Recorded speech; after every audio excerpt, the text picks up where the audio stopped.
whirl I don't know what to think. But it's perfectly absurd to suspect Dacre. If you knew the man you would understand what I mean. He comes of an excellent family, and he is Lionel Dacre, and when you have said that you have made any suspicion absurd. I suppose you caused the rooms to be thoroughly searched. The packet didn't drop out and remain unnoticed in some corner. No, Johnson and myself examined every inch of the premises. Have you the numbers of the notes?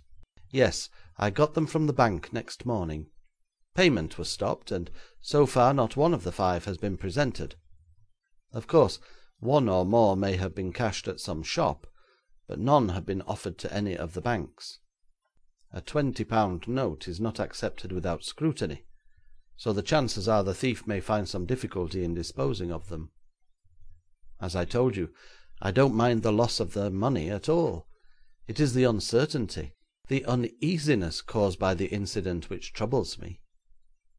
You will comprehend how little I care about the notes when I say that if you are good enough to interest yourself in this case, I shall be disappointed if your fee does not exceed the amount I have lost.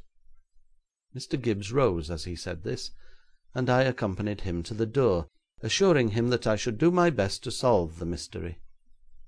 Whether he sprang from pickles or not, I realized he was a polished and generous gentleman, who estimated the services of a professional expert like myself at their true value.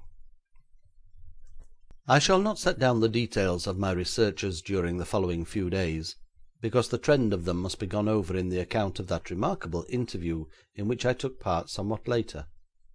Suffice it to say that an examination of the rooms, and a close cross-questioning of Johnson, satisfied me he and the 2 waiters were innocent.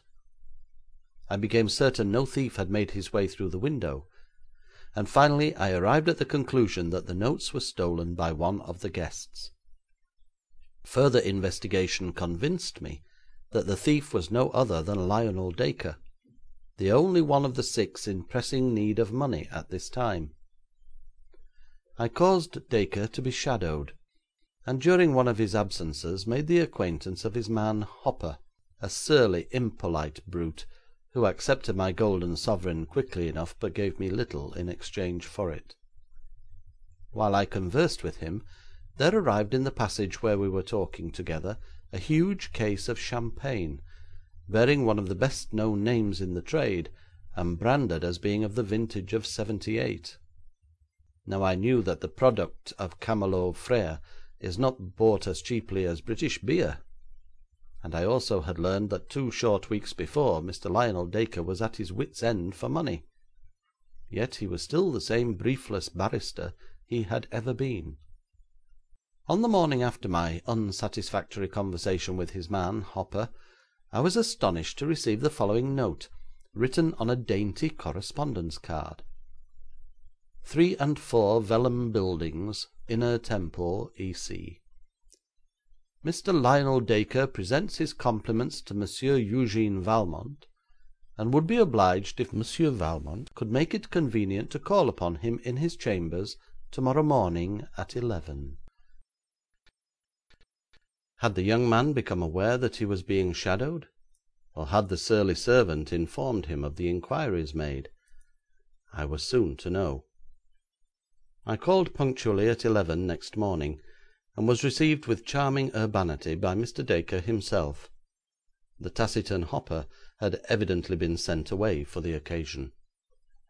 "My dear Monsieur Valmont, I am delighted to meet you," began the young man, with more of effusiveness than I had ever noticed in an Englishman before, although his very next words supplied an explanation that did not occur to me until afterwards as somewhat far-fetched.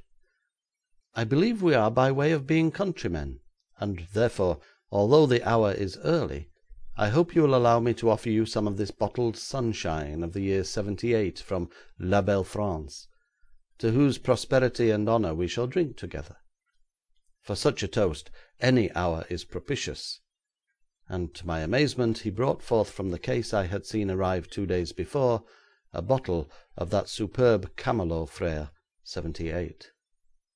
"Now," said I to myself, It is going to be difficult to keep a clear head if the aroma of this nectar rises to the brain. But tempting as is the cup, I shall drink sparingly, and hope he may not be so judicious. Sensitive, I already experienced the charm of his personality, and well understood the friendship Mr. Bentham Gibbs felt for him. But I saw the trap spread before me. He expected, under the influence of champagne and courtesy, to extract a promise from me which I must find myself unable to give. "Sir, you interest me by claiming kinship with France. I had understood that you belonged to one of the oldest families of England." "Ah, England!" he cried, with an expressive gesture of outspreading hands truly Parisian in its significance. "The trunk belongs to England, of course, but the root, the root, Monsieur Valmont, penetrated the soil from which this wine of the gods has been drawn." Then, filling my glass and his own, he cried, "To France, which my family left in the year 1066. I could not help laughing at his fervent ejaculation. 1066, with William the Conqueror, that is a long time ago, Mr. Dacre. In years, perhaps; in feelings, but a day. My forefathers came over to steal, and, Lord, how well they accomplished it. They stole the whole country, something like a theft, say I, under that prince of robbers whom you have well named the Conqueror. In our secret hearts we all admire a great thief, and if not a great one, then an expert one, who covers his tracks so perfectly that the hounds of justice are baffled in attempting to follow them. Now even you, Monsieur Valmont, I can see you are the most generous of men, with a lively sympathy found to perfection only in France. Even you must suffer a pang of regret when you lay a thief by the heels who has done his task deftly. I fear, Mr. Dacre, you credit me with a magnanimity to which I dare not lay claim. The criminal is a danger to society." True, you are in the right, Monsieur Valmont. Still, admit there are cases that would touch you tenderly. For example, a man, ordinarily honest, a great need, a sudden opportunity. He takes that of which another has abundance, and he nothing. What then, Monsieur Valmont? Is the man to be sent to perdition for a momentary weakness? His words astonished me. Was I on the verge of hearing a confession? It almost amounted to that already. "Mr. Dacre," I said, "I cannot enter into the subtleties you pursue. My duty is to find the criminal." "Again I say you are in the right, Monsieur Valmont, and I am enchanted to find so sensible a head on French shoulders. Although you are a more recent arrival, if I may say so, than myself, you nevertheless already give utterance to sentiments which do honour to England. It is your duty to hunt down the criminal. Very well. In that I think I can aid you, and thus have taken the liberty of requesting your attendance here this morning. Let me fill your glass again, Monsieur Valmont. No more, I beg of you, Mr. Dacre. What, do you think the receiver is as bad as the thief?"